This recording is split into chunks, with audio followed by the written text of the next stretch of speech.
Yes, I thought I'd do a video on my sort of plans and going over what I plan to do for February when it comes to the card games. As there's a bunch of stuff I want to get. I don't think I can actually afford to get if I want to get. But yeah, so starting things off, we have Dear Days coming out in like 2 to 3 days from when I'm recording. So I think like 1 to 2 days from when this video will come out.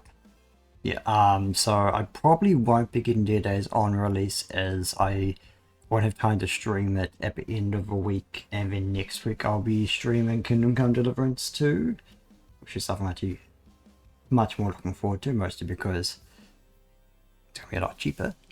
Yeah, because the main issue I have with Dear Days, instead of being like a nice simulated like Master Duel or even Arena, as shit as Arena is, it's basically a single player game. You pay full price for, so $70 US, so it's like 100 New Zealand dollars, where it has a single player campaign, a bunch of essentially card packs already in it, right?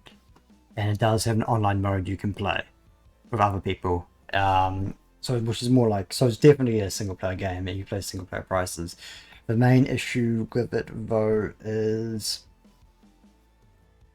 you then have to pay for all the extra sets they release. So when it releases, it won't have, it's 2 sets and 2 deck sets behind current standard in both English and Japan, which is unfortunate.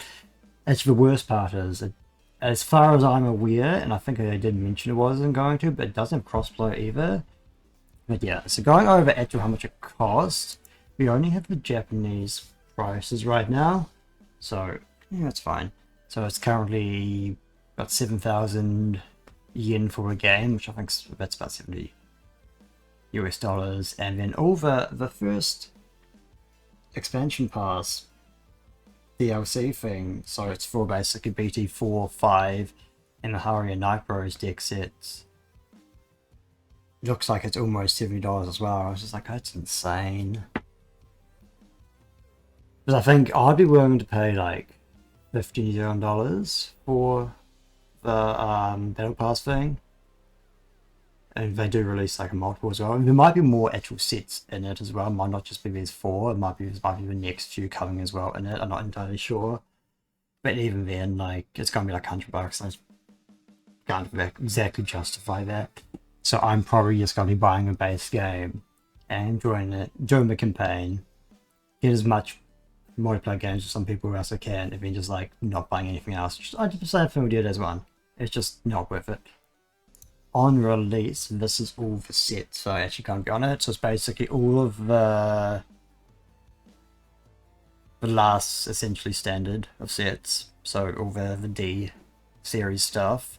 I don't know if all of it, some of it was missing, I think, from Dear Days. I think they added some sets, but it was also partial. I think that's for Triple Drive Booster. They've got all the DZ stuff.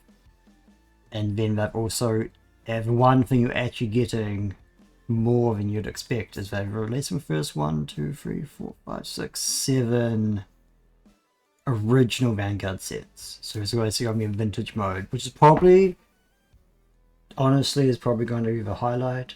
Potentially, is just that's the most interesting part of our game, which I'm actually looking forward to enough that I'd actually buy the game. Yeah. And hopefully they add more. I think if they add the limit break era stuff, that would be more fun. And hopefully it's just not, that'll probably cost money, we'll see how it is. But it'll be easy to keep up with the vintage from the standard probably. But yeah, so that's the start of February. But yeah, so I'll probably pick it up sometime after I finish Kingdom Come 2. However, that's going, because I'm also started playing Baldur's Gate 1 as well. And still needed to finish Red Dead. So I got a bunch of stuff on the way, so I'll just not worry about this, grab it later. And then next up we have the Gundam card game beta test thing, which is it's basically a pre-release, but then instead of like a standard pre-release, essentially you get an entire box of cards, so you get 16 packs, and then like you get basically a bunch of, so you get 56 promo cards, which all play sets. So it's like 4 copies of Yeah, 14 cards. So it's 14 cards, which is kind of neat. So essentially you have all the stuff you need to make the core of a deck in a form of a promos, and then they gives you a bunch of other stuff to make the deck around.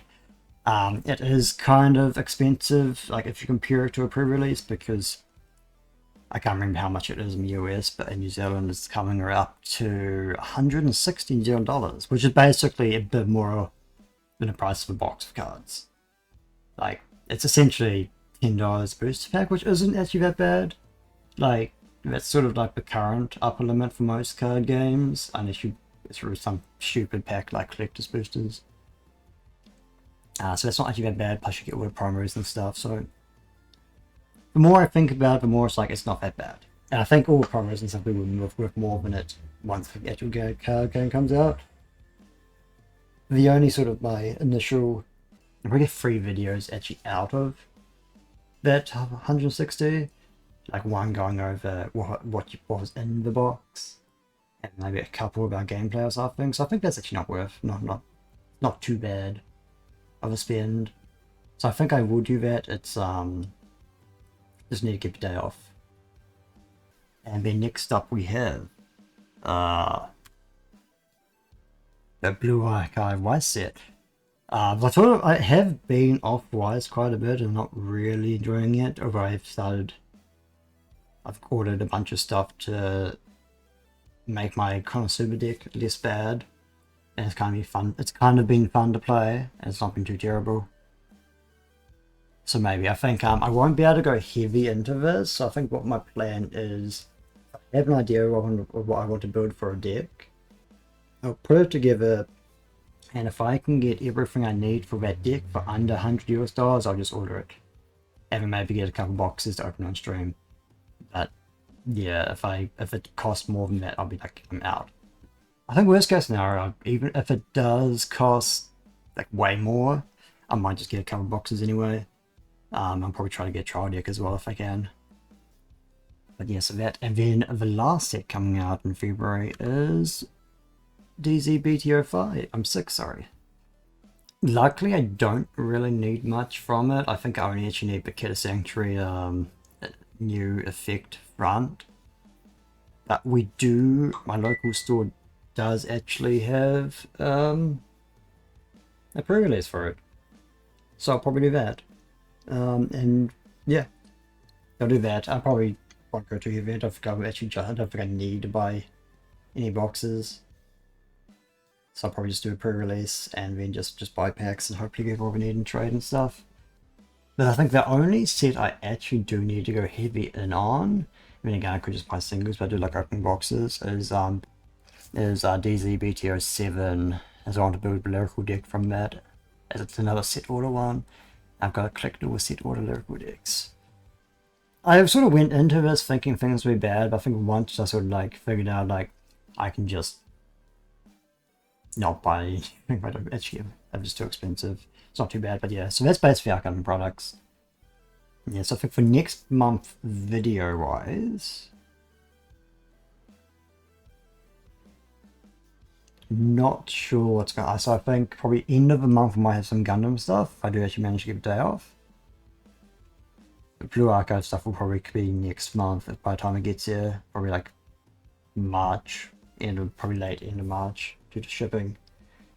Hopefully we actually get some spoilers for the lyrical stuff from BT7. I'll probably do a video on my thoughts on that, but currently we do not have them other than just we know that usually Shadow Army tokens. But yeah, so hopefully we'll get those soon, and just maybe next week I can do a video on that. But yeah, I will see you all next time, and thank you for coming.